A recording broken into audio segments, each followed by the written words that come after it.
रसपान कर अपने जीवन को धन्य व पुण्यवान बनाए। जय श्री राधे श्याम, जय जय श्री परम सत्य स्वामी जगत गुरु महाराज श्रीमते रामानुजाय नमः। लक्ष्मीनाथ समारंभां नाथयामुनमध्यमाम् अस्मदाचार्य पर्यन्तां वन्दे गुरुपरम्परां। भव्यं पवित्रकृतकौशिकवंशजातं स्वाचार्य भागवत्पादसरोजभृङ्गम् श्रीमन् नृसिंह गुरुकीर्तन शक्तिचित्तम् आचार्य वर्य रघुनाथ गुरुं प्रपद्ये। सौवर्णाम्बुजमध्यगां त्रिनयनां सौदामिनी सन्निभां शङ्खं चक्रवराभयानिदधतीमिन्दोकलां बिभ्रतिं ग्रैवैयाङ्गदहारिकुण्डलधरा माखण्डलाद्यैस्तुतां ध्यायेद्विन्ध्यनिवासिनी शशिमुखीं पार्श्वस्थपञ्चाननां गङ्गातरङ्गरमणीयजटाकलापं गौरी निरन्तरविभूषितवामभागं नारायणप्रियमनङ्गमदापहारं वाराणसीपुरपतिं भज विश्वनाथम् अतुलितबलधामं शरणशैलाभदेहं धनुषानं ज्ञानिनामग्रगण्यं सकलगुणनिधानं वानराणां धीशं रघुपत्प्रियभक्तं वातजातं नमामि। प्रह्लाद नारद पराशर पुंडरीक व्यासाम्बरीश शुकशौनक भीष्मदालभ्यान् रुक्माङ्गदार्जुन वसिष्ठ विभीषणादीन् पुण्यानिमान् परं भागवतां नमामि। जन्माद्यस्य तोन्वावितरतश्चार्थेषु विज्ञः स्वराट् तेने ब्रह्महृदायादिकवये मुह्यन्ति यदशौर्यः तेजो वारिमृदां यथा विनिमयो यत्र त्रिसर्गो मृषा धाम्नासेन सदा निरस्तकुहकं सत्यं परं धीमहि। बलर्विद्युते मे लोकेरेतां बलर्विद्युते मे लोकेरेतां कुङ्गकुचां नयनत्रयो।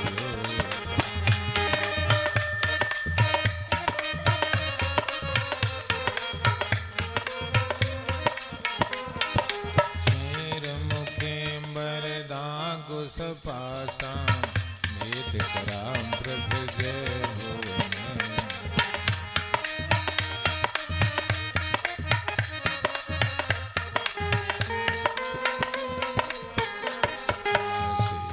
राम मैं सब जग जाने प्रणाम जोरी जग पान।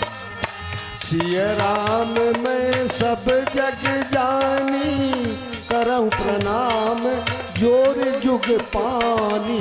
सुनवहु प्रथम भरत कर चरना जासनेन व्रत जाई न भरे।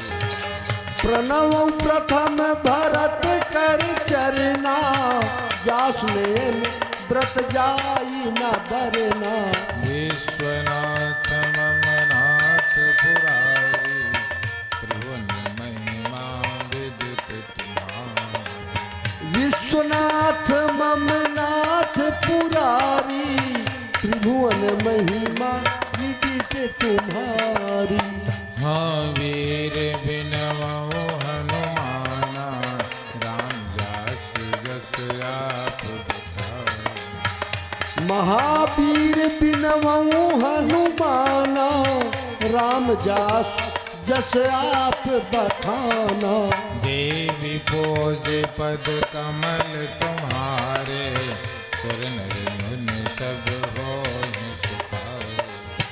देवी पूज पद कमल तुम्हारे सुर नर मुनि सब होहि सुखाए। प्रेम से बोले भगवती आदि शक्ति जगजननी पराम्बिका राज राजेश्वरी विंध्यवासिनी मैया की जय हो। बोले श्री काशी विश्वनाथ भगवान की जय हो। अयोध्या रामलला सरकार के जय हो। द्वारिकाधीश भगवान के जय हो। अनंत बलवंत हनुमंतलाल भगवान के जय हो। गंगा मैया के जय हो। तीर्थराज प्रयाग भगवान के जय हो। भाष्यकार श्री रामानुज स्वामी जी भगवान के जय हो। श्रीमद् भागवत सप्ताह ज्ञान महायज्ञ भगवान के जय हो। भागवत महापुराण के तृतीय दिवस में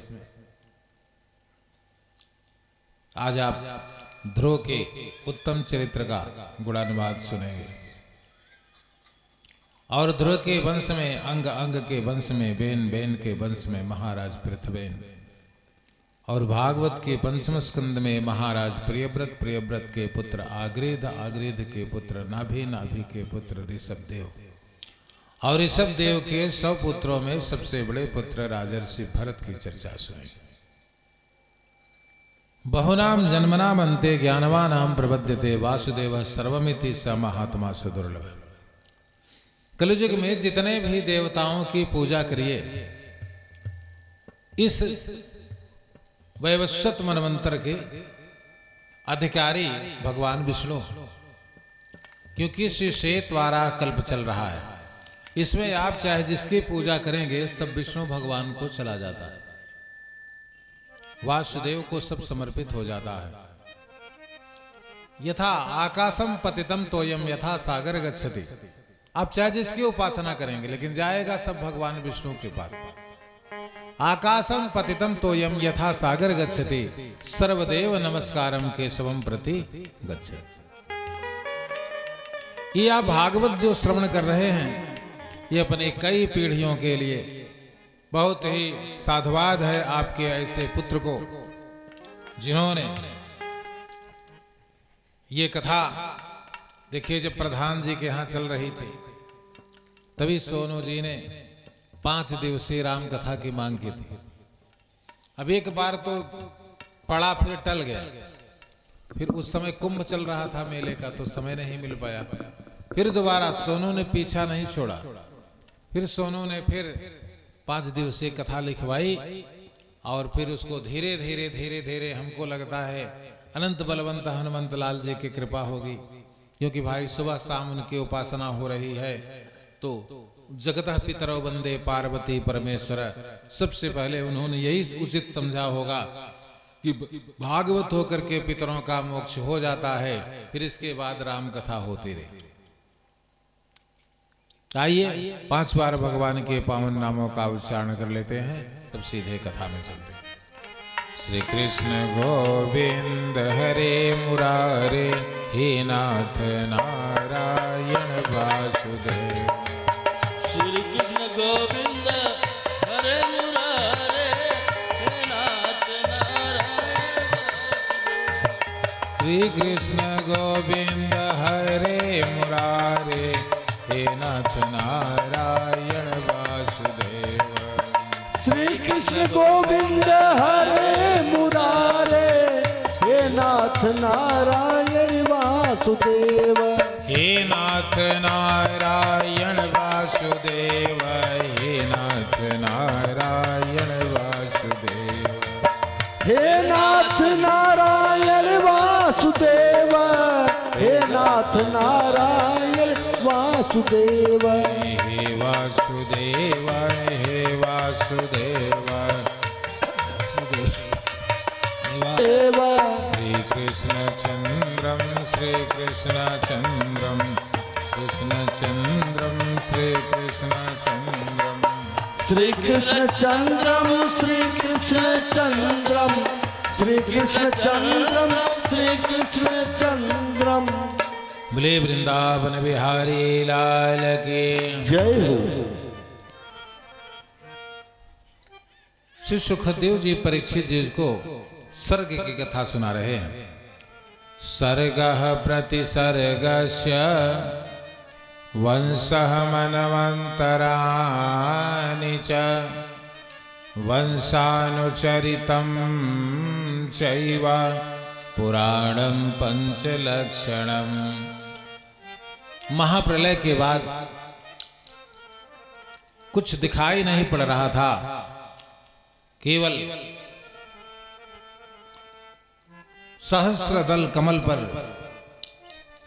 भगवान ब्रह्मा प्रकट हुए थे। और ब्रह्मा को यह पता नहीं था कि हम कहां से प्रकट हुए। कुमे सा जननी अको में पिताया अकस्याप हेतवः मम जन्म संभवः। मैं कौन हूं, मेरा पिता कौन है, मेरी माता कौन है, किस लिए हमारा प्राकट्य हुआ है। आकाशवाणी हुई, ब्रह्मा तुम केवल तप करो, तप तप करो, तप। ब्रह्मा ने प्रयास किया धीरे धीरे उस कमल के अंदर जाने का। अरसा समय तक कमल नाल के अंदर जाते जाते उनको एक विराट पुरुष दिखाई दिया, जिसके नाभ मंडल से वह कमल प्रकट था। वे थे महाविष्णु। प्रलय काल का पहला कल्प ब्रह्म कल्प। भागवत महापुराण के चतुश्लोकी भागवत को ब्रह्मा ने देवर्षि नारद को सुनाया। इसके पहले भगवान श्री कृष्ण ने ब्रह्मा को चतुश्लोकी भागवत का उपदेश दिया था।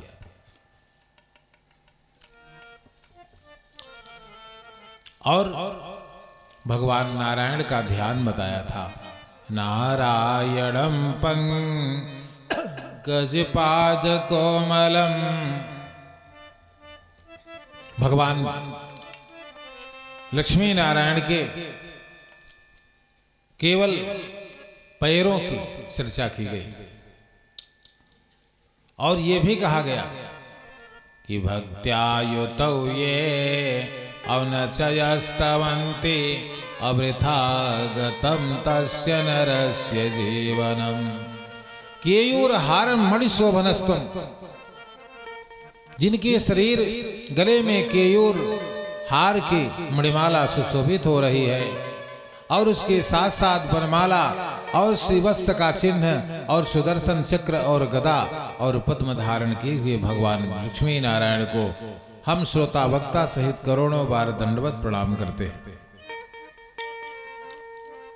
प्रलय काल की पूरी कथा बताने के बाद 10 प्रकार की सृष्टियों का वर्णन करते हैं।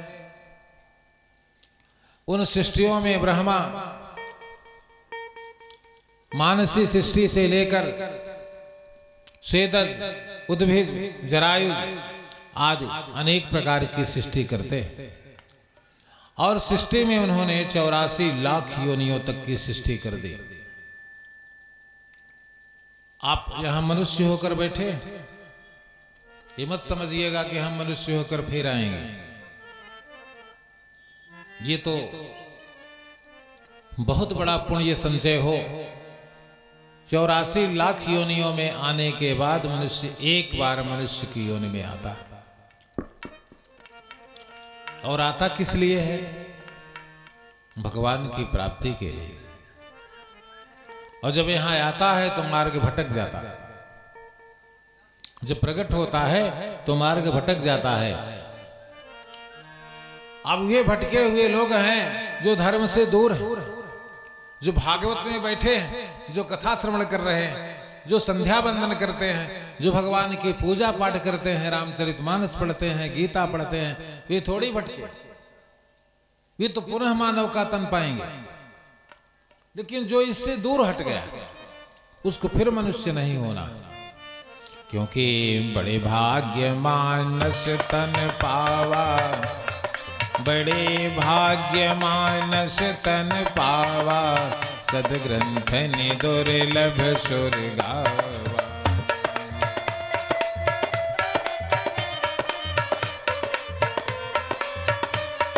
साधन धाम मोक्ष कर द्वारा, पायन जे परलोक संवारा।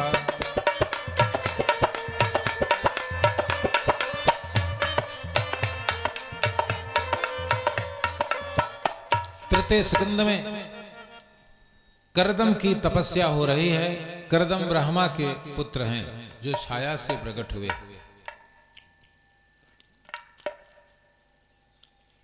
एवं संप्रस्थिते शुक्लः भगवान करदमो ऋषि, सयास्ते बिंदो सरसिं तमयाज्ञा प्रतिपालयन।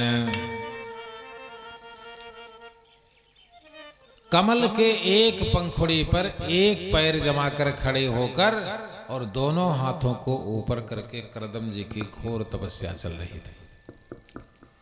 कुछ समय के बाद ब्रह्मा आए।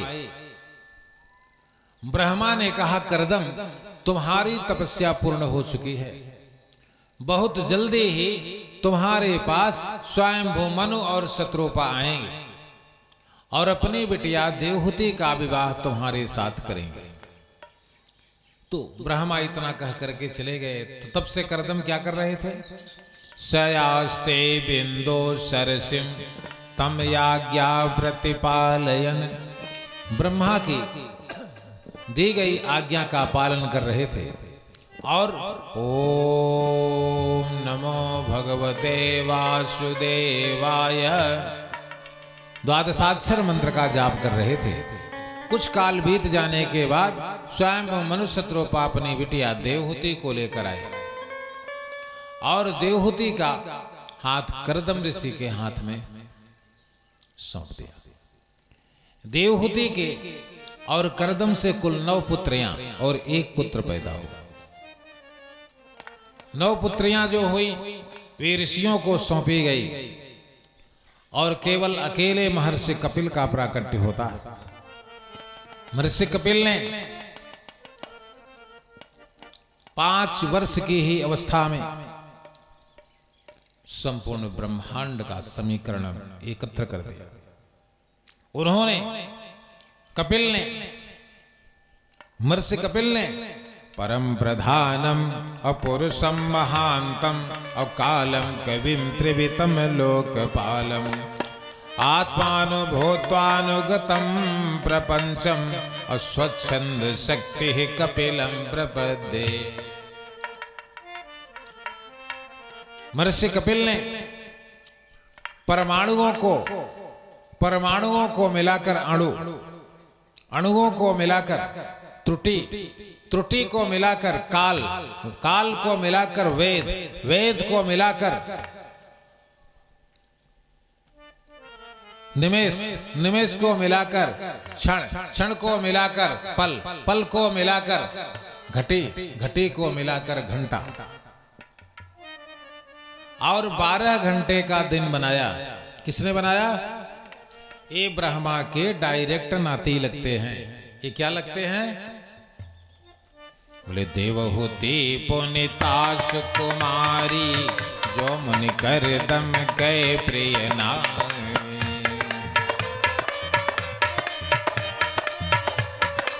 जो पितामह करेगा, जो पिता करेगा वही तो पुत्र करेगा और जो पुत्र करेगा वही उसका भी पुत्र करेगा। तो ब्रह्मा सृष्टि कर रहे थे तो ये सृष्टि को नियंत्रण कर रहे थे।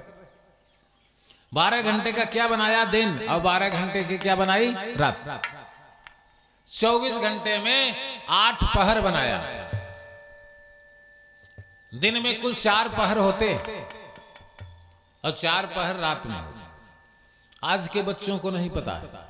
आज के बच्चे केवल समय देखते हैं कितना बज गया, लेकिन पहर से ही 12 ज्योतिर्लिंगों की उपासना होती। तीसरे पहर से 12 ज्योतिर्लिंगों का रुद्राभिषेक प्रारंभ हो जाता है। तीसरा पहर कितने बजे लगता है? रात्रि का तीसरा पहर कितने बजे लगता है? 3 बजे।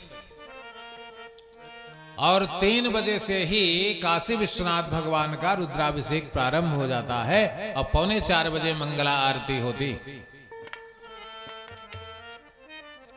तो यहां शंकर जी के मंदिर तो बनवा दिए और कोनो देवी देवता के मंदिर हो 1 घंटा लेटव चले, लेकिन जो शंकर जी के मंदिर में शिवलिंग है वो कोई साधारण देव नहीं, वो ब्रह्म। शिव महापुराण में देखिए, शिवलिंग में आप सभी देवताओं का आवाहन पूजन कर सकते हैं। ऐसा कोई देवता नहीं है जिसकी पूजा आप शिवलिंग में नहीं कर सकते। देख लीजिए ये प्रमाण। शिवलिंगे सर्वदेवानाम, सुनो, शिवलिंगे सर्वदेवानाम पूजनम अर्चनम भवेत्। शिवलिंग में आप समस्त देवताओं का आवाहन और पूजन कर सकते हैं, क्योंकि शिवलिंग कौन है? शिवलिंग निर्गुण ब्रह्म परात्पर ब्रह्म। शिवलिंग क्या है? वामांगेज भवेत ब्रह्मा, शिवलिंग से ब्रह्मा प्रकट होते हैं। दक्षिणांगे विष्णुर भवेत हृदय च महेशानी, और शिवलिंग के हृदय से 12 रुद्र प्रकट होते। इसलिए शिवलिंग में इनके भी उपासना कर सकते हैं। किनके? नीलांबुजश्यामल कोमलांगम सीता समारोपित वाम भागम पाणव महासायक चारु चापम नमामि रामम रघुवंशनाथम। जिनकी कथा सुन रहे हैं शिवलिंग में, इनकी भी उपासना कर सकते हैं। जितने भी देवता हैं शिवलिंग में सबकी उपासना होती है। शिवलिंग ब्रह्म है, इसलिए इनकी पूजा कब होती है? ब्रह्म वेला में। पूजा आप चाहे जब करिए, लेकिन इनका पट ब्रह्म वेला में खुल जाना चाहिए। कपिल भगवान ने तीसरे पहर में ब्रह्म की पूजा बताई। ब्रह्म वेला में जब सुषुम्ना नाड़ी चलती है, वही ब्रह्म वेला।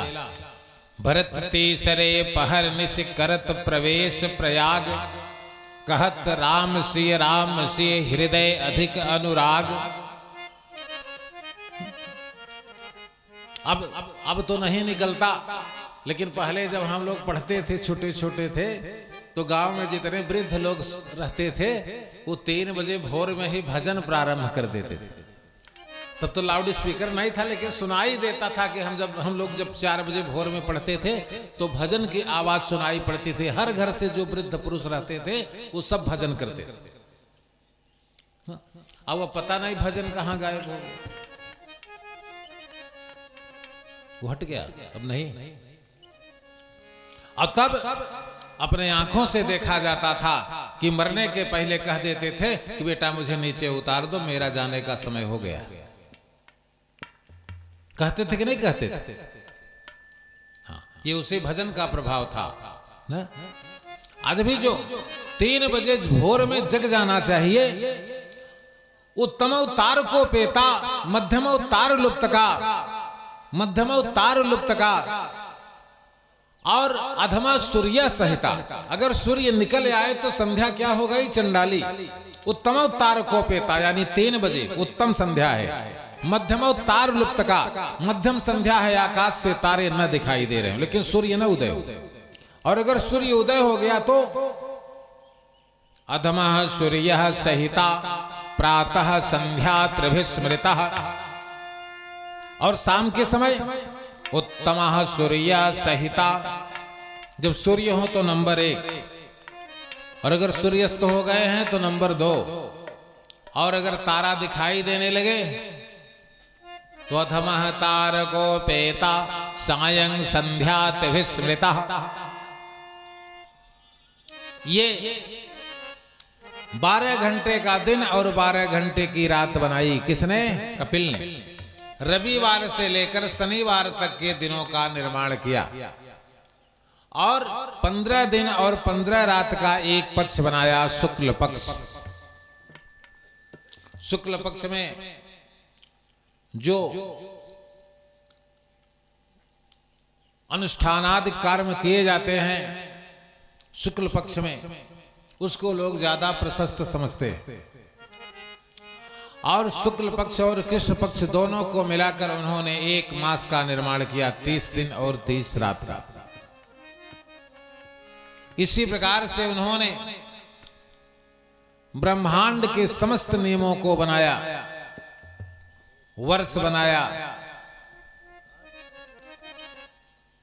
युग बनाया, मनवंतर का निर्माण किया, ब्रह्मा का काल तक बना दिया। ब्रह्मा कितने दिन तक जीते हैं जानते हैं? सहस्त्र युग पर्यंतम, सहस्त्र युग पर्यंतम ब्रह्मणो दिनमुच्यते। सौरभ जी, सहस्त्र युग पर्यंतम ब्रह्मणो दिनमुच्यते। वेद व्यास लिखते हैं 1000 चतुर्युगी बीत जाने के बाद ब्रह्मा का 1 दिन बीतता है, रात नहीं। एक चतुर्युगी 43,20,000 वर्ष की। तो जब एक चतुर्युगी में 1,000 का गुणा करेंगे तो 4,32,00,00,000 वर्षों का ब्रह्मा का दिन होता। 43,20,000 गुणिते 1,000 बराबर 4,32,00,000 वर्ष। और 4,32,00,000 वर्ष की ब्रह्मा की रात होती। कितना हुआ? 8,64,00,00,000 वर्ष का ब्रह्मा का एक दिन और एक रात। आयु उनको भी 100 वर्ष की है। एक मनुष्य 100 वर्ष जीवित रहता है अगर अच्छे साधन संपन्नता से चले तो 100 वर्ष तक उसका जीवन सुनिश्चित है। 100 वर्ष में कुल कितने दिन होते हैं इसको नहीं जोड़ा। एक एक दिन कम होता चला जा रहा है उसको बता सकते हैं। अभी पूछिए कि आप कितने साल के हो गए, बता देंगे। लेकिन ये नहीं बता सकते कि 100 वर्ष में दिन कितने होते। 100 वर्ष में 36,000 दिन होते। कितने? 36,000 दिन। जब 8,64,00,00,000 वर्ष को 36,000 दिन में गुणा करेंगे आएगा 31 नील 20 खरब 40 अरब वर्ष ब्रह्मा गए। तत्र द्विगुणित विष्णु की आयु निर्बुदम रुद्रमात्रेण, शिव नहीं, इसके 1 करोड़ गुना में रुद्र की आयु समाप्त होती है, शिव नहीं। क्योंकि सा शिवा स्वयं रामम और रामः स स्वयं शिवम। जो राम है वही शिव है और जो शिव है वही राम। दोनों में कोई अंतर नहीं है। इसलिए महर्षि कपिल अपनी माता देवहूति को 5 वर्ष की ही अवस्था में दीक्षा मंत्र दे रहे। और दीक्षा मंत्र देने के बाद कपिल ने अपनी माता को भक्ति योग, ज्ञान योग, कर्म योग और ज्ञान कर्म संन्यास योग की दीक्षा बता करके अपनी माता को मोक्ष मार्ग में उपस्थित कर देते हैं। कोई मोक्ष चाहता नहीं। हमको तो नहीं लगता कि कोई भगवान से मोक्ष मांगते होंगे। क्या प्रधान जी? हमको तो नहीं लगता। हाँ, अब 1 लाख में 1-2 लोगों की संख्या हो तो हम नहीं कह सकते, लेकिन कोई ऐसे नहीं कहेगा भगवान हमें ले चले ना। देह प्राण से प्रिय कछु नाही। नहीं, कोई ये भी नहीं कह सकता कि भगवान हमको मोक्ष कर दीजिए। हाँ? बल्कि ये कहेंगे कि और जियाद महाराज। हाँ? और ये भी नहीं कहते कि हे भगवान मुझे असत्य बोलने का अवसर न प्राप्त हो। प्रभु देखते रहिएगा, अब प्रातः काल हो गया है। ओम भूर्भुवः स्वः तत्सवितुर्वरेण्यं भर्गो देवस्य धीमहि धियो यो नः प्रचोदयात्। इस आने वाले 24 घंटा में जो आपका परम प्रकाश है वह तेजोमय तेज से हम युक्त हो जाएं और हमें असत्य मार्ग को छोड़कर सत्य मार्ग की तरफ ले चलने का प्रयास करिए। ये भी नहीं कर। हे प्रभु हमें आप अपना दिव्य दर्शन प्रदान करिए। अगर लगातार यही कहें तो वो भी हो सकता है, लेकिन यह नहीं कहते। कभी कह दिए फिर कह दिए तो फिर भूल जाते हैं कि दर्शन करना कहे थे। एक स्थित होनी चाहिए। संतुष्टः सततम योगी यथा तमा दृढ़ निश्चयः मयि अर्पित मनोबुद्धिर यद मद भक्त समे प्रियः। कपिल का कहना है कि स्थितः सर्वभूतेषु भूतात्मावस्थितः सदा अमानयति मामर्तः कुरुते अर्चा विडम्बनम्। अपने अंदर बैठे हुए राम को पहचानिए। अपने अंदर जो सरोवर है उसमें स्नान करिए, उससे मोक्ष होगा। किससे? अंदर जो सरोवर है। बोले रामचरित सर बिनु मन माये, रामचरित सर बिनु मन माये, अभ्यंतर मल कबहु जाए।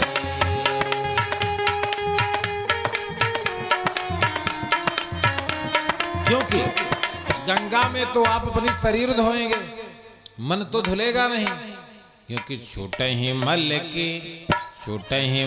की मलई के धोए, छूटे ही मल के धोए, घृत के पाव के वारी भिगोए।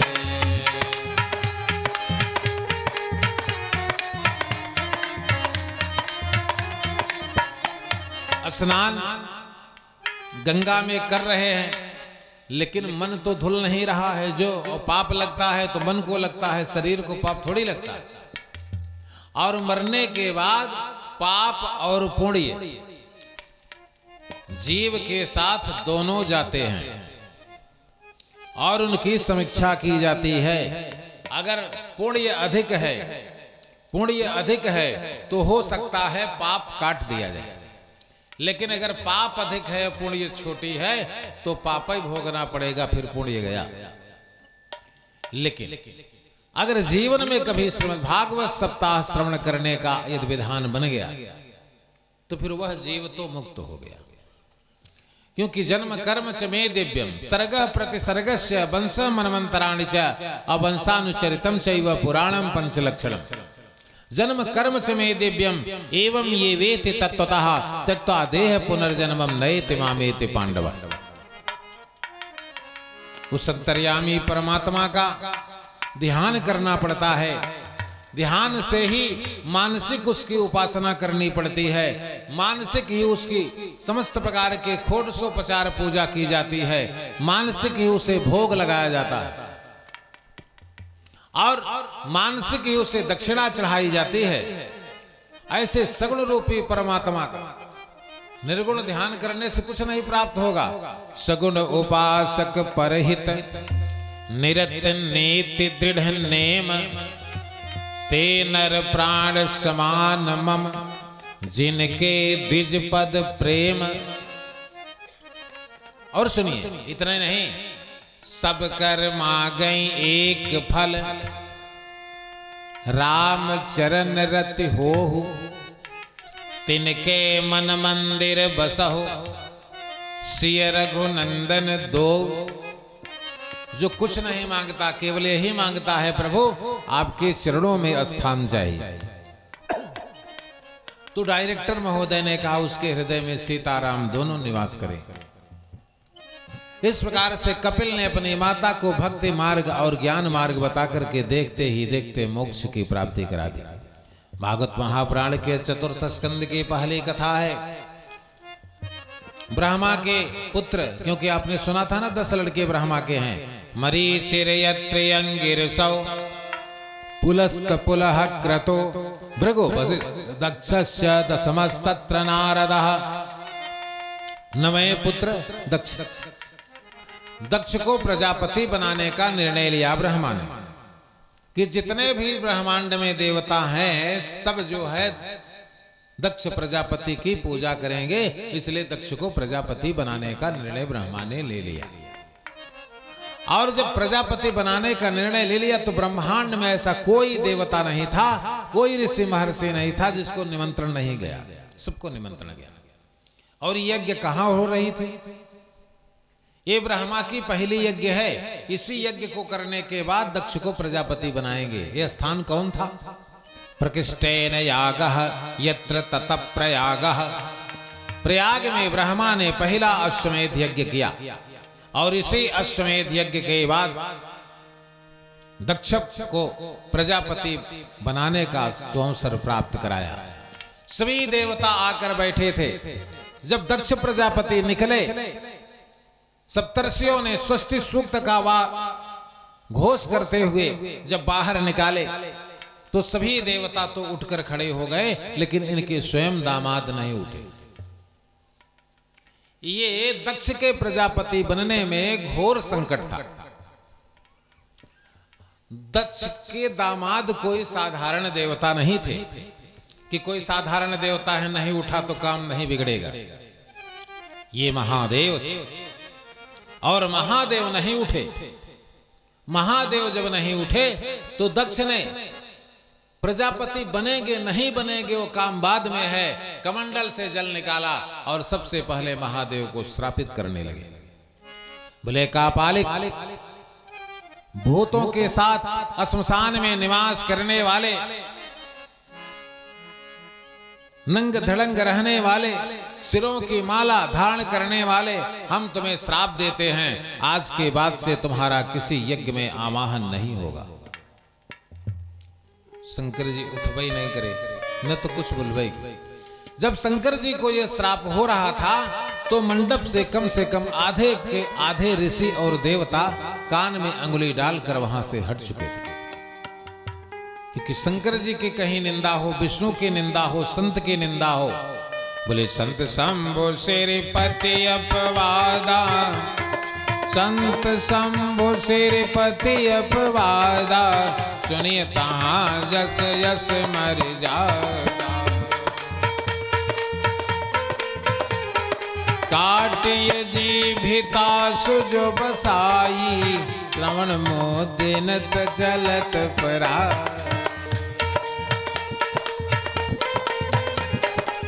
भगवान शंकर के वाहन को पता चला, नंदी को। ये नंदी जानते कौन है? जब शिवलिंग प्रकट हुआ तब शिवलिंग के सामने खड़े होने की क्षमता किसी देवताओं में नहीं थी, सभी जलकर भस्म होने लगे। तब शिव महापुराण कोट रुद्र संहिता भगवान नंदीश्वर के रूप में प्रकट हुए। शिलाद ऋषि हैं, ये शिलाद के पुत्र के रूप में भगवान शंकर प्रकट हुए नंदी के रूप में, और ये स्वयं अपने शिवलिंग के सामने स्थापित हो गए। आज भी शिवलिंग के सामने से कभी पूजा नहीं की जाती।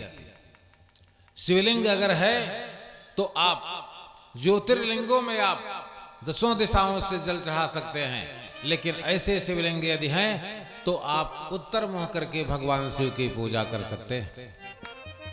क्योंकि अगर शिवलिंग अक्सरतर उनका मुंह पूरब होता है, या तो चारों दरवाजे खुले हों, और नहीं तो उनका मुंह पूरब होता है, और नंदी का मुंह पश्चिम होता है, तो सामने से खड़े होकर के भगवान की पूजा नहीं की जाती। सामने से तो किसी देवी देवता की पूजा नहीं की जाती, कुछ बाएं दाएं खड़े होकर करना चाहिए।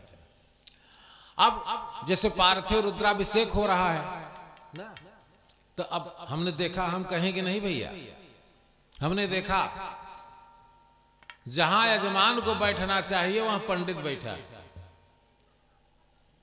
यजमान को जहां बैठना चाहिए ना, यजमान को कहां बैठना चाहिए? पार्थिवेश्वर पूजन में यजमान को भगवान शंकर के दक्षिणी दिशा में बैठकर उत्तर मुंह करके भगवान शंकर का रुद्राभिषेक करना चाहिए। यहां तो पंडित जी बैठे, और जो शंकर भगवान की पीठ है उस पर जो है रुद्राभिषेक करने वाला। बात समझ गए? अब धीरे धीरे जब लोग जान जाते हैं तब, अब नहीं जानते हैं तो ऐसे ही बैठा करके कराते हैं। तो अब कभी करिएगा तो उत्तर तरफ मुंह करके करिएगा ना। इस प्रकार से नंदीश्वर को जब समाचार प्राप्त हुआ, मंदिर में, शंकर जी के मंदिर में जाइए, 3 काम करना। पहला, घंटा बजना जरूरी। नंबर 2, नंदीश्वर से आज्ञा लेना आवश्यक है कि हम शंकर जी को जल चढ़ाने जा रहे हैं। इसीलिए लोग मनोकामना को नंदी के कान में कहते, शंकर जी से नहीं कहते। आप डायरेक्ट किसी अधिकारी से अपने प्रार्थना पत्र को नहीं कह सकते।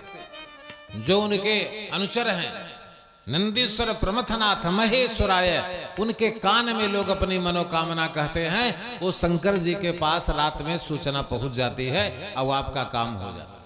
और यदि आपने डायरेक्ट शंकर जी को बताया है तो फिर बताते रहे।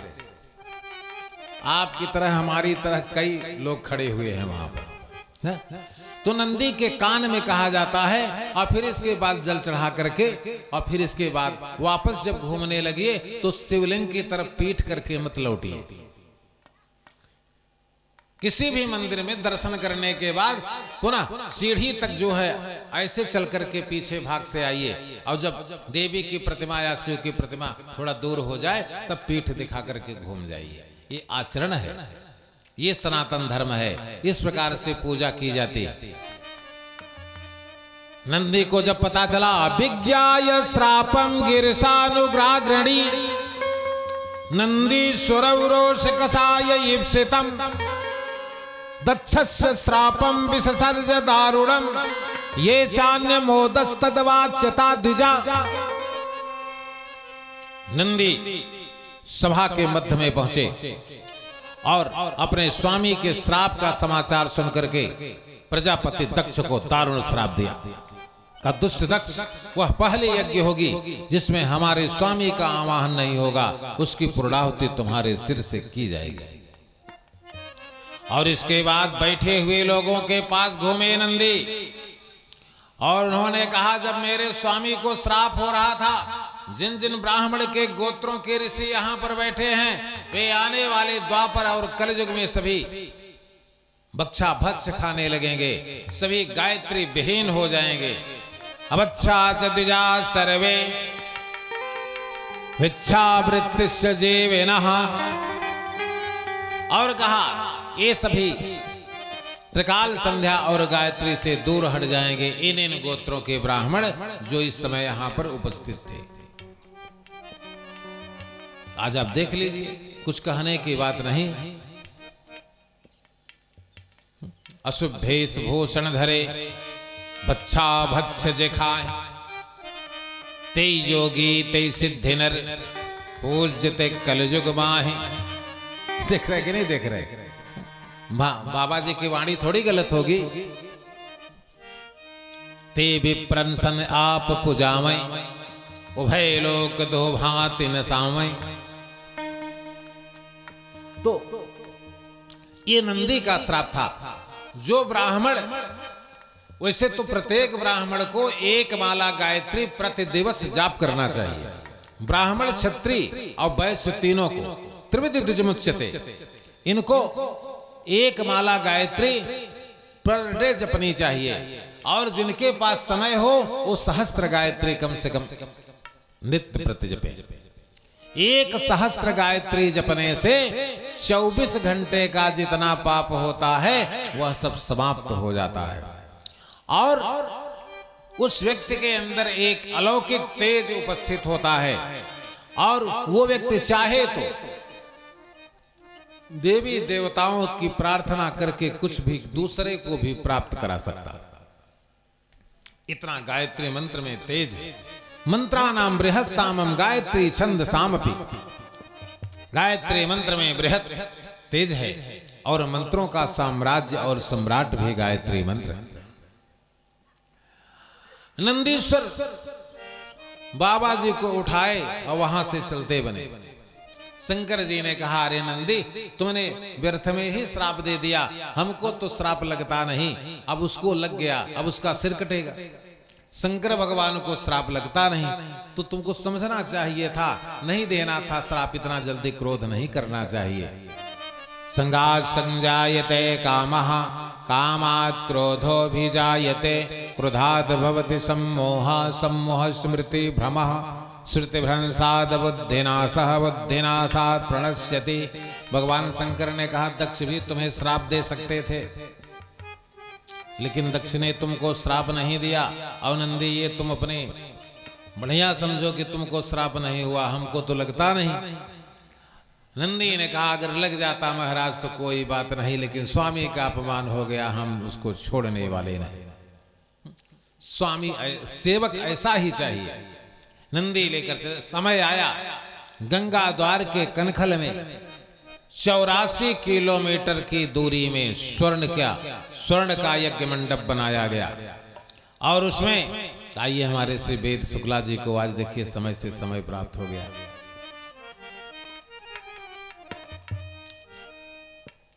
सभी का आवाहन किया गया उस यज्ञ में, लेकिन शंकर भगवान का निमंत्रण काट दिया गया,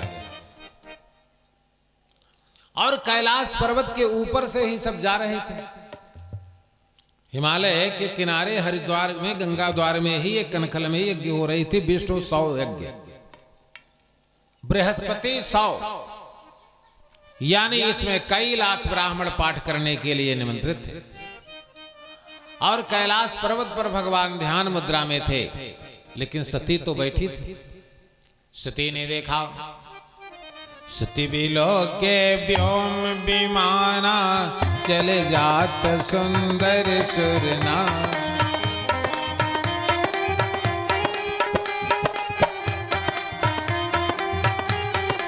पूछे तब सेवा, कहे वो बखानी, पिता ही जाग्ञा सोने कछुहार सानी।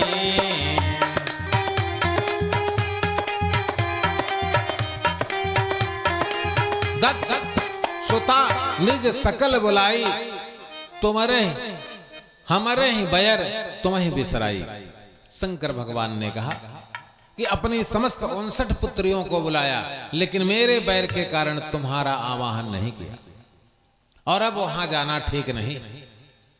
बोले तथैव में सो भन में वसोभने, अनाहुतायप्य बिहंतो बंधुभे। भगवान शंकर ने कहा नहीं जाना चाहिए, लेकिन सती तैयार हुई तो भगवान ने कहा तुमने हमारा कहे कम माना, मैं रोक रहा था, तुमने राम की परीक्षा लेने चली गई, तो मेरे रोकने से तुम रुकने वाली नहीं तो तुम जा सकती हो। 2 पार्षदों को देकर भगवान शंकर ने सती को विदा कर दिया।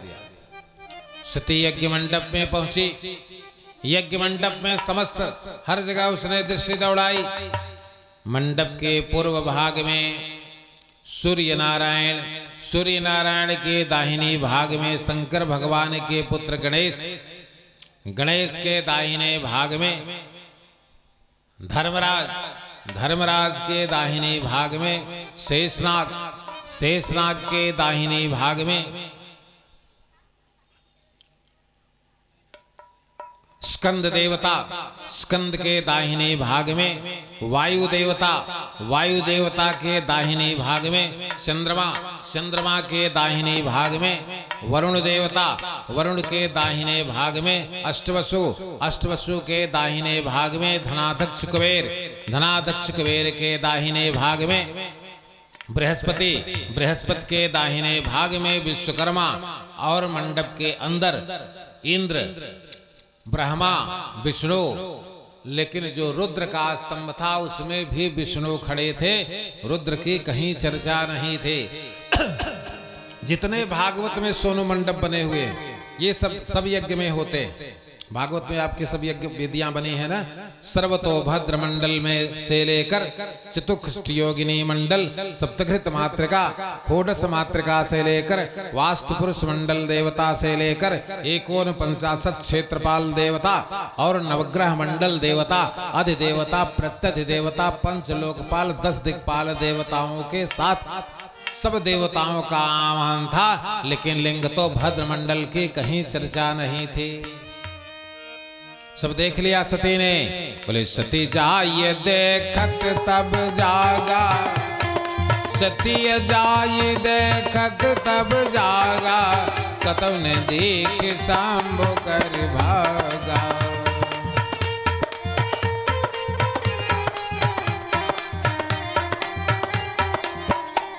यज्ञ मंडप के पूर्वी भाग में बैठ गई। अवकृत्वा समानाय निलौहुतासनः, औषोदानमुत्थाय हृदिनाभिचक्रतः। योगाग्नि से अपने शरीर को जला दिया। अब तक 3 लोग योग अग्नि में जलकर मरे।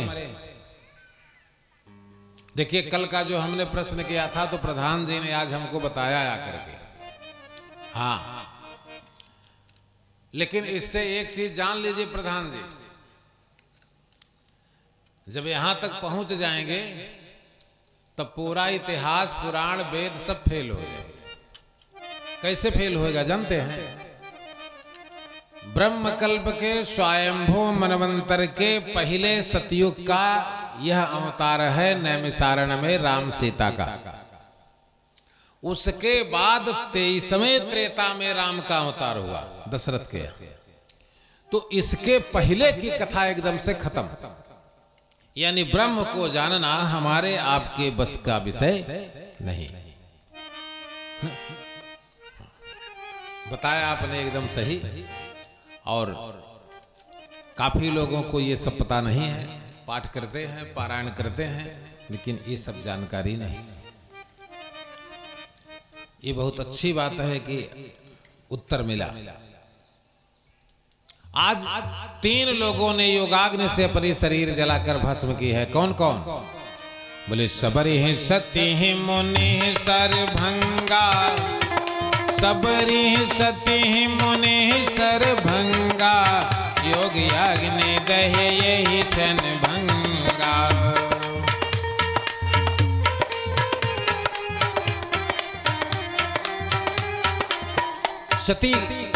सती जब जलने लगी तब गणों ने यज्ञ का उलट पुलट काम प्रारंभ किया। लेकिन तभी भृगु ने अपहृतम रक्ष आहुति करके कई हजार सैनिकों को कुंड से बाहर निकाला और उन्होंने रुद्र के पार्षदों का मोर्चा संभाला।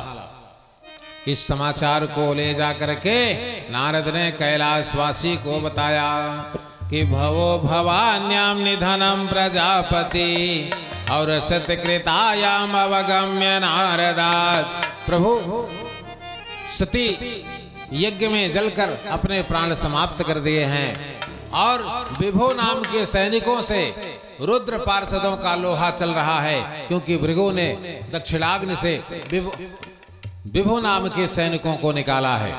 तो भगवान अपनी जटाओं से एक बाल निकालते हैं और चट्टान पर पटकते हैं, फिर दूसरा एक अलग रुद्र प्रकट होता है, जिसका नामकरण भगवान शंकर ने वीरभद्र के नाम से किया और कहा वीरभद्र जाओ और दक्ष यज्ञ संपूर्ण विध्वंस करके और दक्ष का सिर काट करके और दक्षिणाग्नि में डाल देना, और अगर कोई देवता विरोध करे तो ये हमारा त्रिशूल ले जाओ।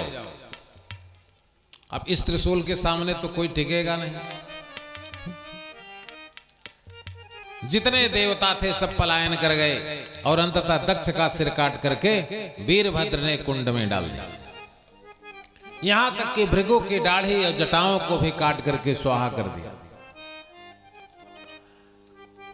और देवताओं के पुनः प्रार्थना करने पर, देखिए एक बार तो सिर कटवाया, लेकिन पुनः प्रार्थना करने पर भगवान शंकर ने प्रकट होकर के एक बकरे का सिर काट करके और दक्ष के सिर में जोड़ दिया, क्योंकि बिना प्रजापति के ब्रह्मांड नहीं चलेगा।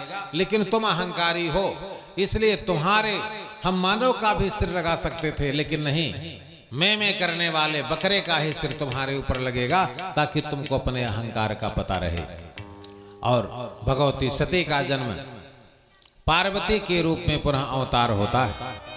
इस प्रकार से भागवत के चतुर्थ स्कंद की कथा समाप्त होने के पूर्व माहिष्मती नगर के सम्राट स्वयंभू मनु के पुत्र, जो बड़े पुत्र हैं उत्तानपाद, उनके प्रिय पुत्र ध्रुव की चर्चा करते हैं। उत्तानपाद को 2 रानियां थी, सुरुचि और सुनीति। सुरुचि सुंदर थी, सुनीति सुंदर नहीं थी। सुरुचि के पुत्र का नाम उत्तम था और सुनीति के पुत्र का नाम ध्रुव था। एक दिन ध्रुव गेंद खेलते खेलते महाराज उत्तानपाद के पास पहुंच गया और गेंद को भूल करके और महाराज के गोद में बैठना चाहा, लेकिन उसकी सौतेली माता ने ध्रुव को पकड़कर नीचे उतार दिया और कहा कि मरकर मेरे कोख से जन्म लो और तब इस गोद में बैठने का साहस करना। 5 वर्ष का बालक इतना ज्ञानी थोड़ी न होता है।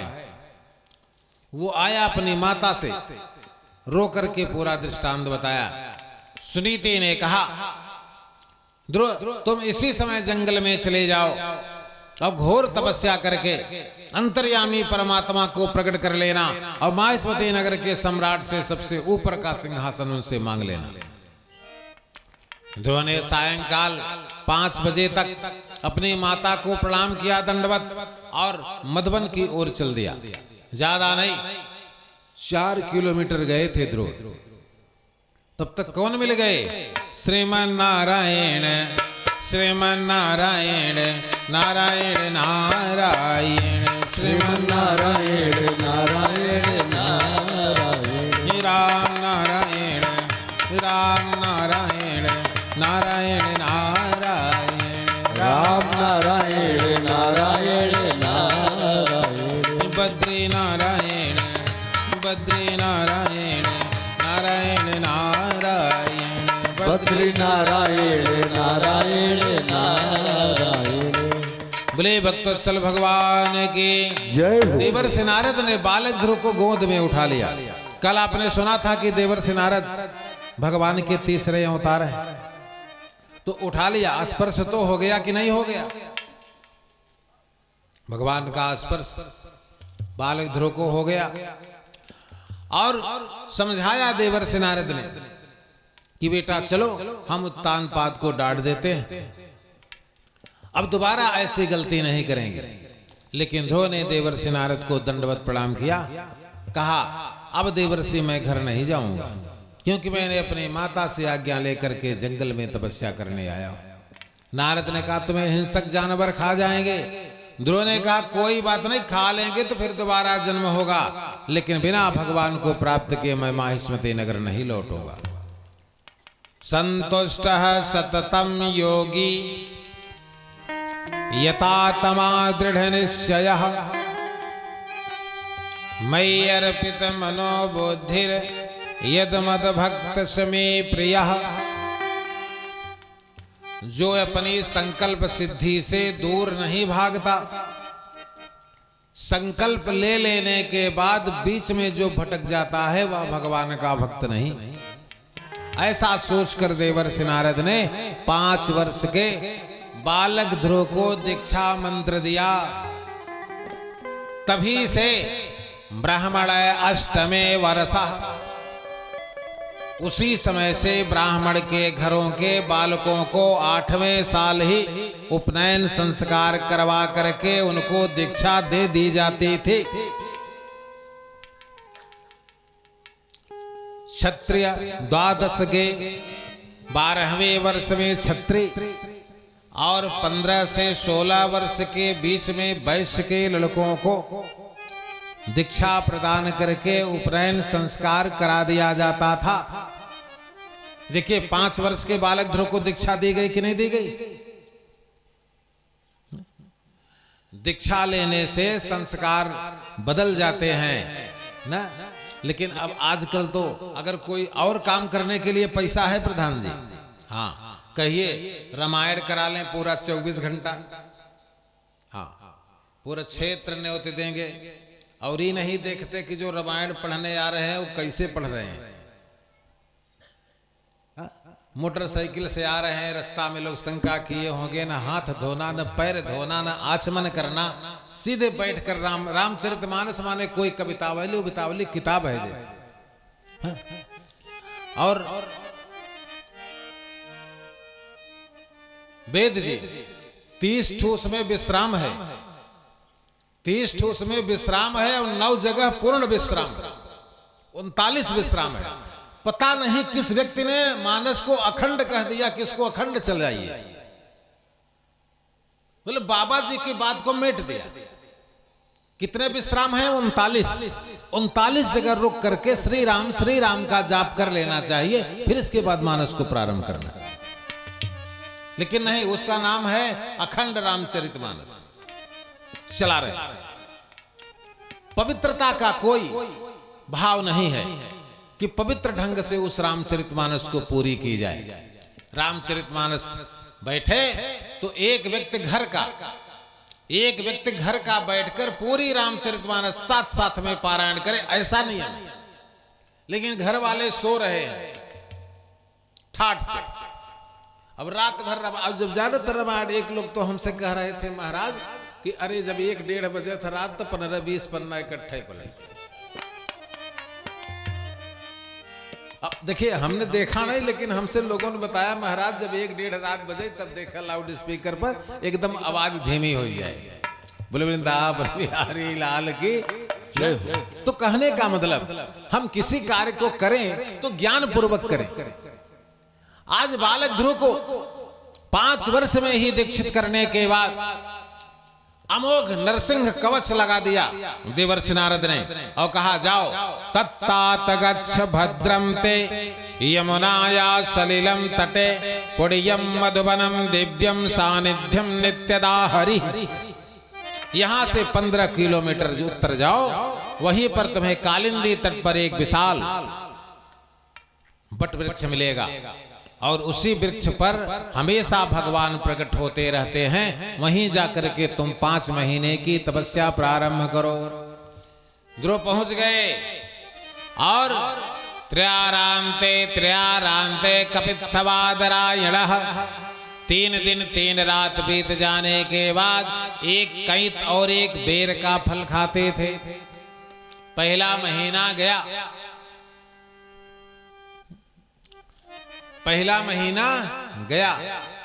दूसरा महीना आया। ये किस लिए करते थे? जब भी आप कोई उपासना करने जाइए, गुरु की पूजा बाद में होगी, लेकिन सबसे पहले किसकी होगी? गणेश की। किसकी पूजा होगी? कैत किसका फल है? गजाननम भूत गणादि सेवितम अकपित्थ जम्बो फल चारु भक्षणम उमासुतम शोक विनाशकारकम नमामि विघ्नेश्वर पाद पंकजम। और बेर गौरी का है। बेर किसको चढ़ता है? गौरी को चढ़ता है। इसलिए गणेश और गौरी की पूजा पहले महीने में किया। अब इधर देखिए बच्चे बैठे हैं, पूछते हैं बताओ गणेश का वाहन क्या है? बताओ बताओ बताओ बच्चियां बताओ, गणेश किस पर चलते हैं? वाहन क्या है गणेश जी का? अभी हम सोच रहे हैं कि कुछ बताई दे महाराज, काट न दे। नहीं, सोच रहे हैं बताने की। बताओ बताओ बताओ किस पर चलते हैं? गणेश का वाहन क्या है? चूहा नहीं है, चूहा था, है नहीं। कृतयुगे भवे सिंह, सतयुग में सिंह वाहन है। त्रेता मयूर वाहन, द्वापरे मूसकम, द्वापर में मूसक। कलयुगे अश्ववाहन, कलयुग में गणेश भगवान का वाहन अश्व है। बोल वृंदावन बिहारी लाल के। ये क्या है? ये जाने बिनु न होई प्रतीति, जाने बिनु न होई प्रतीति, बिनु प्रतीति होत नहीं प्रीति। प्रीति बिना भली भगत दृढ़ाई, जिम खगपति जल की चिकनाई।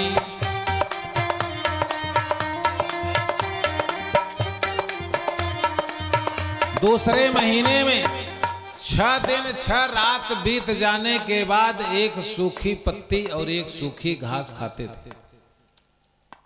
वृक्षों से भी तोड़कर खा सकते थे। भाई देखिए अपनी अपनी भावना। हम यद्यपि शालिग्राम के लिए तुलसी आप किसी टाइम तोड़ सकते हैं, निषिद्ध नहीं है, लेकिन जब हम खड़े होते हैं तो हमको लगता है कि ये महालक्ष्मी है, इनका पत्ता कैसे तोड़े। हम ऐसे मानसिक शालिग्राम को भोग लगा, हम नहीं हाथ लगाते। अपनी अपनी भावना, बस समझ गए। कितने हैं नोच कर चाय में डाल दे रहे हैं, मतलब एक जगह दीपक भी दे रहे हैं तुलसी को और दूसरे जगह पत्ती नोच के चाहे में डाल दें, शुगर कम करे बिना। बात समझना। भाव, जैसा आपका भाव होगा उसी प्रकार से। कैसे? बोले जाकी रही भावना जैसी, जाकी रही भावना जैसी, प्रभु मूर्ति देखी तिन तैसी।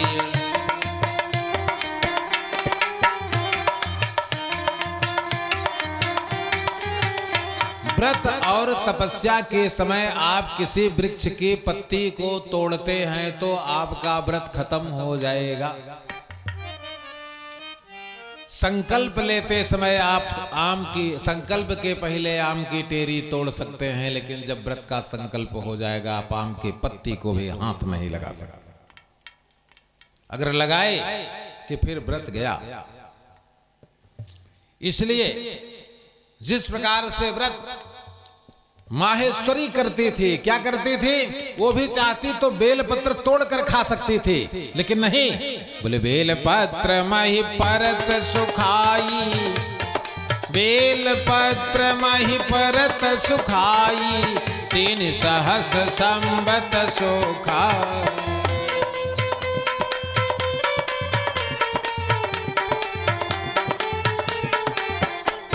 आज ध्रुव ने तीसरे महीने में सूखी घास और पत्ते का भी त्याग कर दिया। तीसरे महीने में 9 दिन 9 रात बीत जाने के बाद 1 घूंट जल पिया, यानी 27 दिन के अंदर, 1 महीने के अंदर केवल 3 घूंट जल पिया। और चौथे महीने में 12 दिन के बाद एक बार सांस लिया और 12 दिन तक बंद रखा। 12 दिन के बाद उसको छोड़ा। 1 महीने में केवल 1 सांस। 5वें महीने में पूरक में विष्णु को, कुंभक में ब्रह्मा को, रेचक में भगवान शंकर को बंद कर लिया। अब सृष्टि का काम बंद। ये किसकी कृपा थी? ये बंदों गोरुपद, बंदों गोरुपद पदुम परागा, बंदों गोरुपद, बंदों गोरुपद पदुम परागा, स्वर्ग सुवास सरस अनुरागा।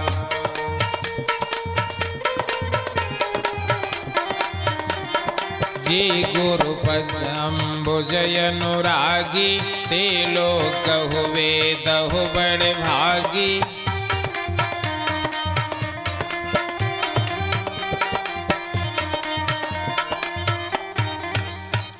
भगवान जैसे जगत गुरु नारद के शिष्य हैं ध्रुव। 5वें महीने में जैसे ही सृष्टि संहार और पालन का कर्म बंद, वैसे ही अब जब ब्रह्मा विष्णु महेश बंद हो गए तो फिर जगत गुरु वही बचे ना। अब कौन आएगा? सच्चिदानंद रूपाय विश्वोत्पत्त्यादि हेतवे अतापत्रय विनाशाय श्री कृष्णाय वयं नमः। अब अंतर्यामी परमात्मा बचे हैं, अब वही प्रकट हो रहे हैं। ध्रुव की तपस्या किस युग में चल रही है? सतयुग में। किस में चल रही है? ये सतयुग। सतयुग में ध्रुव की तपस्या चल रही है और इस तपस्या से प्रसन्न होकर के अंतर्यामी परमात्मा ध्रुव के सामने प्रकट हुए। बोले कृतांजलि ब्रह्ममयेन कंबुना, अस्पर्श बालम कृपया कपोलम। अंतर्यामी परमात्मा ने पहुंच करके ध्रुव के कोमल कपोलों का स्पर्श करते, जैसे उनके कोमल कपोलों का स्पर्श करते हैं, ब्रह्मा विष्णु महेश निकलकर दूर खड़े हो जाते। नारद ने बताया था, भगवान का सांगोपांग ध्यान करना बताया था कि जब ये भगवान लक्ष्मी नारायण प्रकट हो जाएंगे, उनके अंदर इतने इतने चिन्ह रहेंगे, उनको देख लेना। कोई दूसरा तो नहीं प्रकट हुआ है, उनको समझ लेना, ये चिन्ह उनके अंदर रहेंगे। कौन सा चिन्ह रहेगा?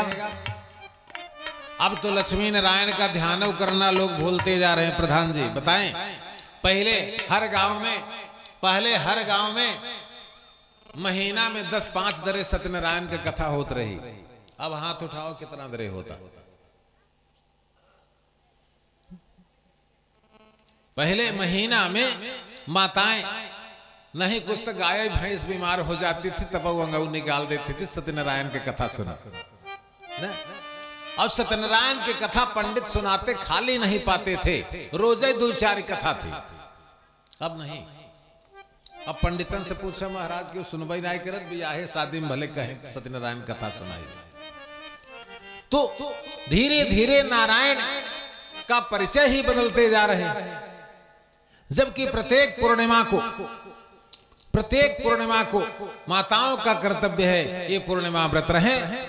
आप भगवान सत्यनारायण व्रत कथा सुने और घर का विकास देखिए।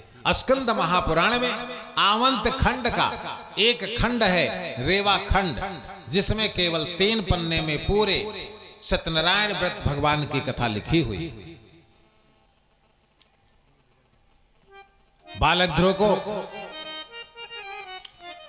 ध्रुव को जितना ज्ञान बताया था देवर्षि नारद ने, क्या बताया था? भगवान का मुखमंडल पूर्णमासी के चंद्रमा के समान होगा और इतने आयुध भगवान धारण करते हैं। बोले शरद मयंक बदन छवि सीमा, शरद मयंक बदन छवि, चारु कपोल चिबुक दर ग्रीवा, चारु कपोल चिबुक, आय धर नयन हृद सुंदर नाशाय धर नयन हृद सुंदर, विदुकर निकर विनेन्दक हासा, विदुकर निकर विनेन्दक, नवयम्बुजयम्बक छबिनी की, नवयम्बुजयम्बक छबि, चितवन ललित भाव तो जी की, चितवन ललित, मृकुट मनोज चाप छबिहारी, तिलक ललाट पटल दुतिकारी, कुंडल मकर मुकुट सिर भ्राजा, कुटिल के सजन मधुप समाजा, कुटिल के सजन, और श्रीवत सिर बनमाला, पदिक हार भूषण मणिजाला। बोल लक्ष्मी नारायण भगवान की जय हो। जब ध्रुव ने समस्त अंग प्रत्यंगों पर अनेक प्रकार के आयुधों को देखा तो ध्रुव समझ गए यही नारायण हैं। और ध्रुव ने दंडवत प्रणाम किया तो भगवान ने उठाया ध्रुव को और बिना मांगे 2 वरदान दिया। पहला वरदान दिया, हे ध्रुव तुम माहिष्मती नगर के 36,000 वर्ष तक केवल अकेले सम्राट बनो, यह हमारा पहला वरदान है। और कहा दूसरा सुनो, पृथ्वी से सूर्य की ऊंचाई 4000 योजन है, सूर्य से 2 लाख योजन की ऊंचाई पर चंद्रमा का मंडल है, चंद्रमा से 3 लाख योजन की ऊंचाई पर अभिजित आदि 27 नक्षत्रों का मंडल है, और वहां से 2 लाख योजन की ऊंचाई पर चंद्रमा के पुत्र बुध ग्रह का मंडल है, बुध से 2 लाख योजन की ऊंचाई पर भार्गव शुक्राचार्य का मंडल है, शुक्र से 2 लाख योजन की ऊंचाई पर मंगल ग्रह का मंडल है, मंगल से 2 लाख योजन की ऊंचाई पर गुरुदेव भगवान बृहस्पति का मंडल है, बृहस्पति से 2 लाख योजन की ऊंचाई पर न्याय के देवता भास्कर भगवान शनि देव का मंडल है, और शनि से 14 लाख योजन की ऊंचाई पर सप्तर्षि मंडल ऋषियों का स्थान है, वहां से 14 लाख योजन की ऊंचाई पर हम तुम्हें तुम्हारा स्थान नियत करते। ये भगवान जगत गुरु भगवान श्री कृष्ण का यह वरदान बालक ध्रुव को प्राप्त। जब महाराज तानपाद को पता चला कीमती कालीन बिछाए गए थे ध्रुव के स्वागत में, और अनगिनत अप्सराएं खड़ी की गई थी, जिस ध्रुव को निकाला गया था उस ध्रुव को कैसे बुलाया जा रहा है? बोले सुर नर मुनि सब की यह रीति, सुर नर मुनि सब की यह रीति, स्वार्थ लाई करई सब प्रीति।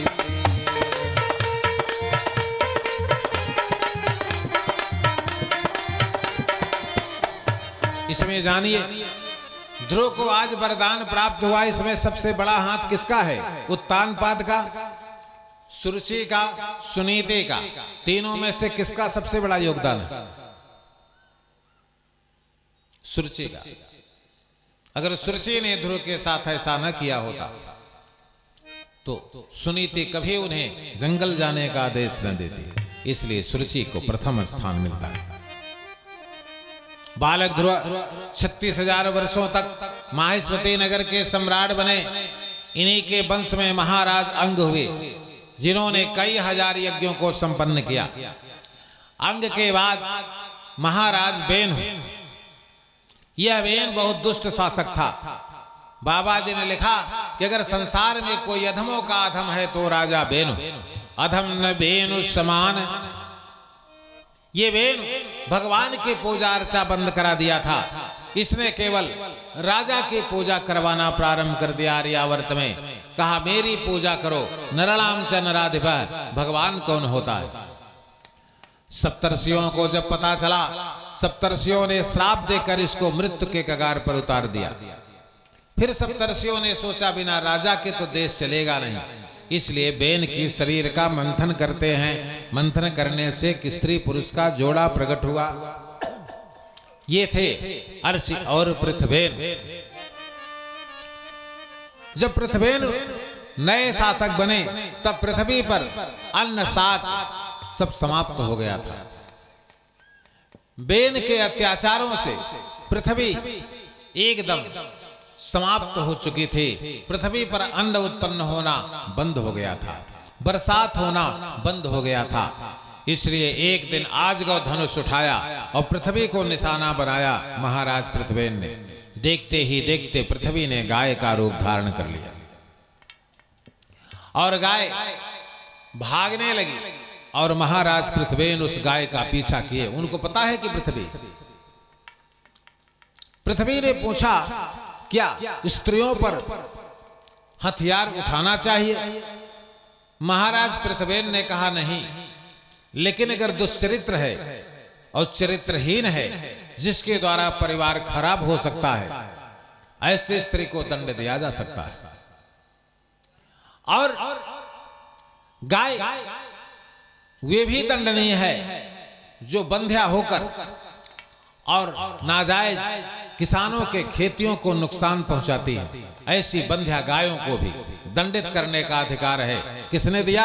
भागवत में महाराज पृथ्वेन ने। पृथ्वी रुक गई। पृथ्वी ने कहा अब हम आपके ऊपर प्रसन्न हैं। बंध्या गाय माने समझ रहे हैं ना?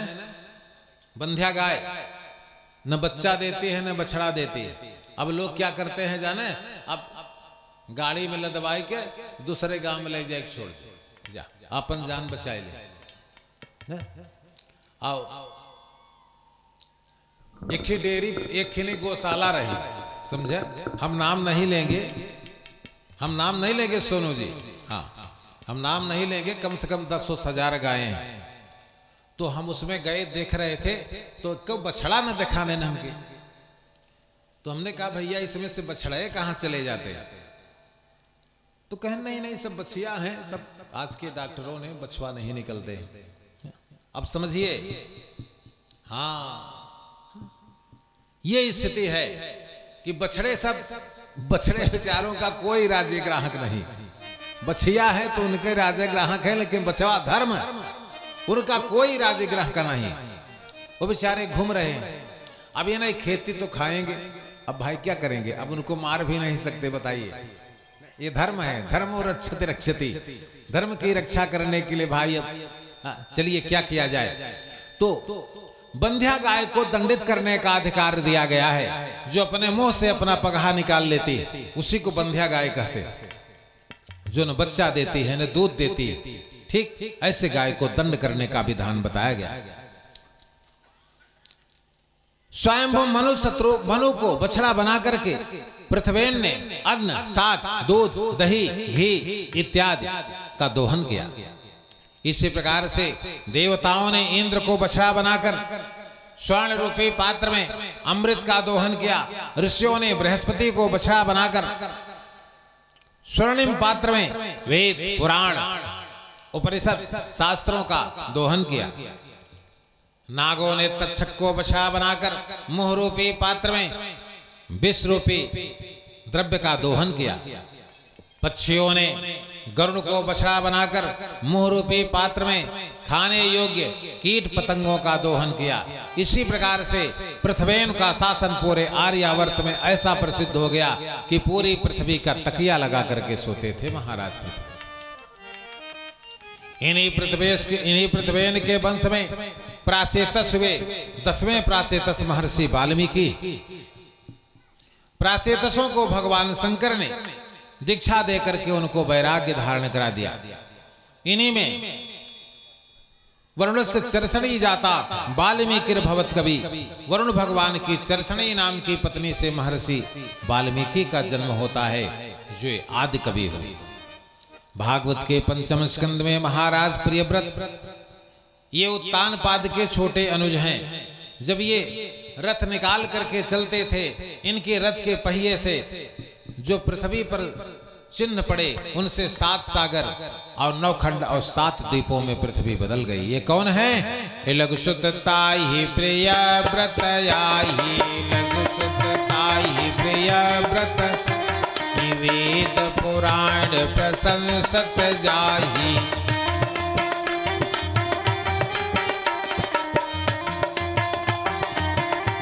महाराज प्रियव्रत के पुत्र आग्रीद के पुत्र का नाम नाभ, और नाभ के ऋषभदेव हुए। ऋषभदेव के 100 पुत्रों में सबसे बड़े पुत्र राजर्षि भरत, जिन्होंने आर्यावर्त में 36,000 वर्षों तक शासन करने के बाद कौन सिंहासन संभालेगा नहीं संभालेगा, इसकी चर्चा छोड़कर वे वन को निकल गए और वन में जाकर के एक गंडकी नदी के किनारे अपना आश्रम बनाया और उसी आश्रम में रहकर तपस्या करने लगे। एक दिन एक ऐसी घटना घटी, भगवान सूर्य नारायण का ध्यान गंडकी नदी में खड़े होकर कर रहे थे, उनको तर्पण कर रहे थे। इतने में एक सिंह की भयानक दहाड़ने की आवाज सुनाई पड़ी और एक हरणी, गर्भवती हरणी गंडकी नदी में छलांग लगा दिया। उसका गर्भपात हो गया। हरणी कहाँ गई ये तो वेद व्यास नहीं बताते, लेकिन उसके छोटे शावक शिशु को लेकर भरत जी बाहर निकले। अब उसे दूध पिलाते थे, उसे सुलाते थे, उसकी रक्षा में लग गए। इस बीच उनकी सारी तपस्या जाती रही। कहने का अर्थ तात्पर्य समझिए कि जब हम युवा थे तब हम ड्यूटी भी कर लेते थे, भगवान की पूजा भी कर लेते थे, सब कुछ करने में समर्थ थे। लेकिन जैसे जैसे हमारा चौथापन आने लगा, वैसे वैसे हमारी पूजा पाठ से दूरी बनती गई। अब कहीं नातियों का मोह तो कहीं परिवार का मोह, ये सब चारों तरफ से घेर रखा है। तो धीरे धीरे व्यक्ति जो है वो भगवान की तरफ से हटना प्रारंभ कर देता है। ये भरत की कथा से सुनिए।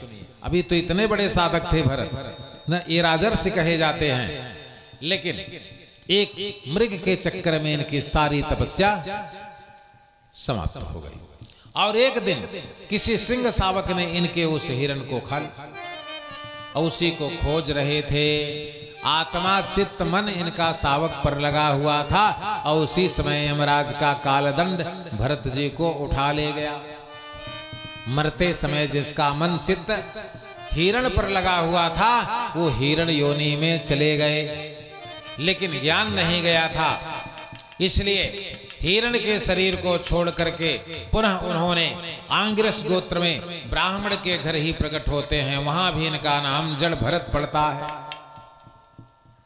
ये जड़ भरत अब क्या करते हैं कि अब ये बिना कपड़ा के, बिना भोजन के पूरे संसार का भ्रमण करते हैं और केवल एक ही मंत्र का जाप करते हैं। बोले सिया राम मैं सब जग जानी, मैं सब जग जानी, करहु प्रणाम गोरी जुग पानी। राजा रहुगण इनको पकड़वा कर पालके ढुलवाने लगे। राजा रहुगण को बताया, ये देह इंद्रियों सहित जिस बोझ को तुम ढो रहे हो, तुम घोर नरक में जाओगे रहुगण। तुमको ये पता नहीं कि हम किससे अपना भार वाहन ढुलवा रहे हैं। जब ज्ञान की बात रहुगण सुना, उतर कर भरत के चरणों में गिर पड़ा।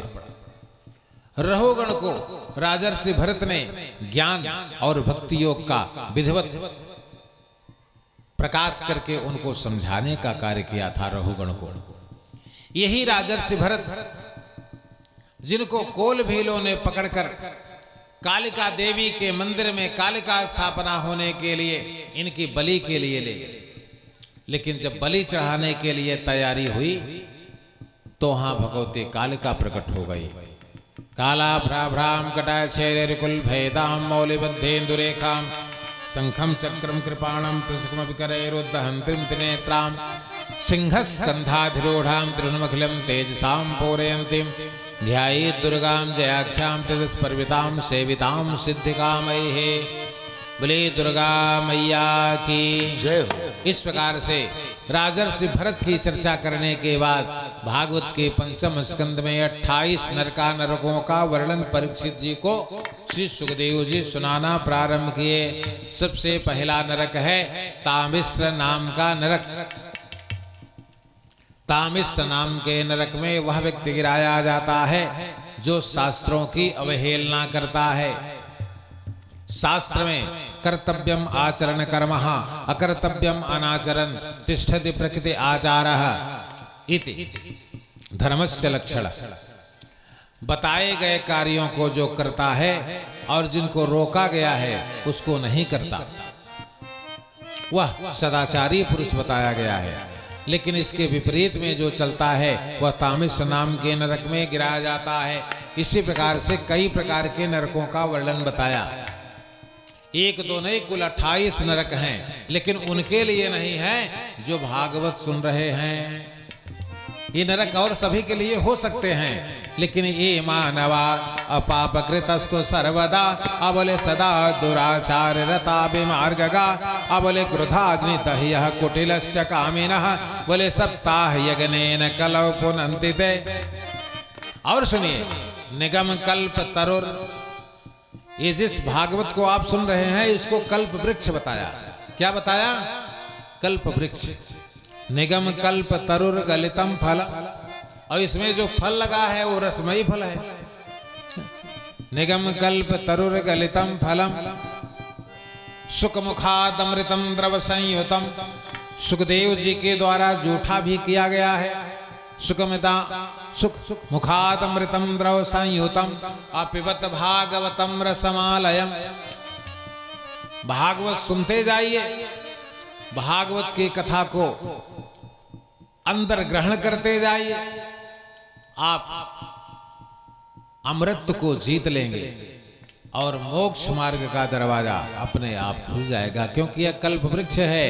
कल्प वृक्ष से आप क्या नहीं मांग सकते, सब कुछ मांग सकते हैं। इसलिए भागवत की कथा सुनने वालों को इस 28 नरकों के चक्कर में नहीं पड़ना है। बोले भक्तोत्सल भगवान के। कल की कथा में अजामिल पाख्यान और नरसिंह भगवान के अवतार और गजेंद्र मोक्ष की कथा बताते हुए वामनावतार की कथा बता करके भगवान का प्राकट्य कराएंगे। कल कृष्ण जन्मोत्सव की कथा होगी। कल भागवत महापुराण के चतुर्थ दिवस की कथा है। अब आप लोग आरती की तैयारी कर लीजिए। सोनू जी भैया 4 बार भगवान के पावन नामों का उच्चारण कर लीजिए। श्री कृष्ण गोविंद हरे मुरारे हे नाथ नारायण वासुदेव। श्री कृष्ण गोविंद हे नाथ नारायण वासुदेव। श्री कृष्ण गोविंद हरे मुरारे हे नाथ नारायण वासुदेव। श्री कृष्ण गोविंद हरे मुरारे हे नाथ नारायण वासुदेव। हे नाथ नारायण वासुदेव, नाथ नारायण वासुदेव। हे नाथ नारायण वासुदेव। हे नाथ नारायण वासुदेव। बड़े भक्तोत्सल भगवान की जय हो। हेलो चलिए भैया, जो खड़े होने में समर्थ हैं वे खड़े हो जाएंगे, जो नहीं समर्थ हैं बैठे रहेंगे।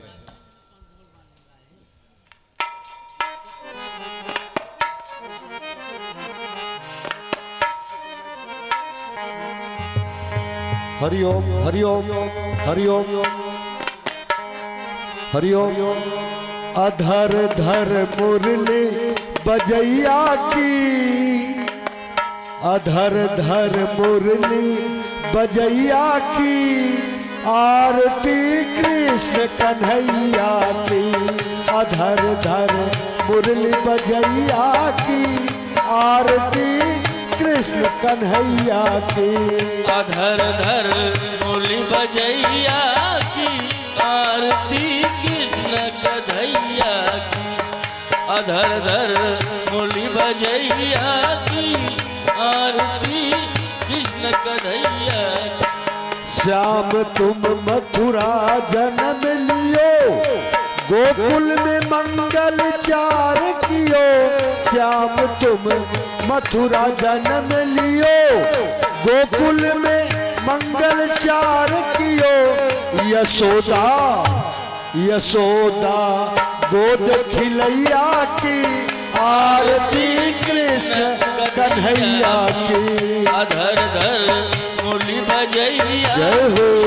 आरती कृष्ण कन्हैया की। अधर धर मुरली बजैया की, आरती कृष्ण कन्हैया। श्याम तुम यशोदा के छैया, श्याम बलदाऊ के भैया। श्याम तुम यशोदा के छैया, श्याम बलदाऊ के भैया। कि बन बन कि बन बन गाय चरैया की, आरती कृष्ण कन्हैया की। अधर धर मुरली बजैया की, आरती कृष्ण कन्हैया की।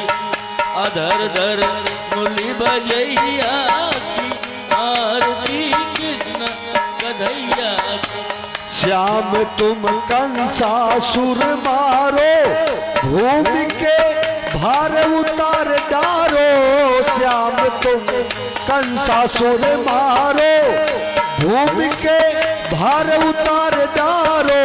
कालिया कालिया नाग नथैया की, आरती कृष्ण कन्हैया।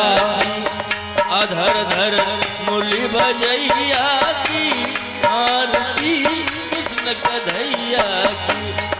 अधर धर मुरली बजैया की, आरती कृष्ण कन्हैया। श्याम तुम अर्जुन के प्यारे, श्याम भक्तन के रखवारे। श्याम तुम अर्जुन के प्यारे, श्याम भक्तन के रखवारे। क्षमा छम क्षमा छम रास रचैया की, आरती कृष्ण कन्हैया की। अधर धर मुरली बजैया की, आरती कृष्ण कन्हैया की। आरती गाते गीतानंद, मन को होत बड़ा आनंद। आरती गाते गीतानंद, मन को होत बड़ा आनंद। द्रौपदी लाज बचैया की, द्रौपदी चीर बढ़ैया की। आरती मुरली बजैया की, जय हो। आरती मुरली बजैया की, आरती कृष्ण कन्हैया। कर्पूर गौरव करुणावतारम, संसार सारम भुजगेन्द्रहारम। सदा वसंतम हृदयारविंदे, भवं भवानी सहितं नमामि। त्वमेव माता च पिता त्वमेव, त्वमेव बन्धु च सखा त्वमेव, त्वमेव विद्या द्रविणं त्वमेव, त्वमेव सर्वं मम देव देव।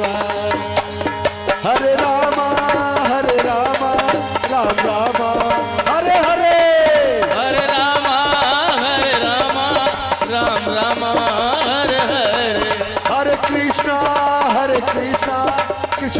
कृष्णा हरे हरे हरे कृष्णा कृष्ण कृष्णा हरे हरे। श्री वाक्य बिहारी लाल की जय हो।